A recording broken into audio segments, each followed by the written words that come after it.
Well, the European Commission President, Ursula von der Leyen, is facing a vote today to confirm her bid for a second five-year term.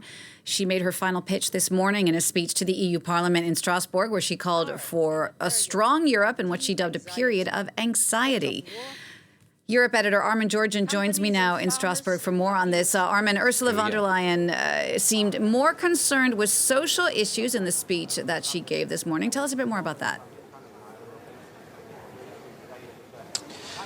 Well, there was a fair amount on social issues. There were a couple of things which slightly surprised me, in the sense that in previous speeches she's made some quite sort of cookie-cutter comments about helping the disadvantaged or giving young people a chance. This time there were some interesting concrete things. She said she was going to create a housing commissioner in the European Commission and unveil a European affordable housing plan. She also mentioned a new action plan for good working conditions. I think she also talked about social issues in a broader sense, not just in a way that would appeal to the left of the political spectrum. For example, when she talked about the mental health crisis, excessive screen time, bullying online, and even teenage suicide. So these are things that I'm not used to hearing from her, so I found that quite interesting. But of course there were a lot of classic, pushing of the buttons that were essentially pitching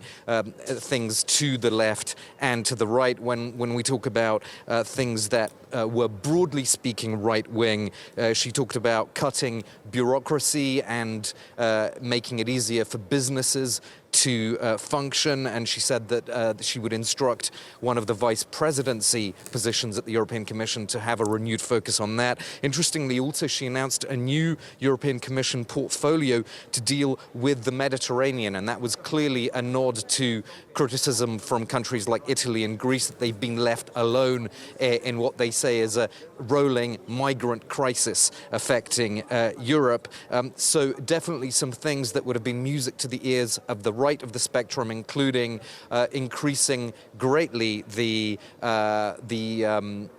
Coast Guard abilities of the EU, Frontex, and of course making Europol into a fully fledged European police agency. Where I thought she was treading a tightrope the most obviously between left and right was on the Green Deal, or what had been called the Green Deal. It has now been repackaged as the Clean Industrial Deal. This is what Ursula von der Leyen said she would unveil in the first 100 days if she is re-elected. And you can see just in that title, Clean Industrial Deal, the compromise between left and right, in the sense that industry is obviously where the right is at, clean is more aimed at the Greens and the more progressive political forces.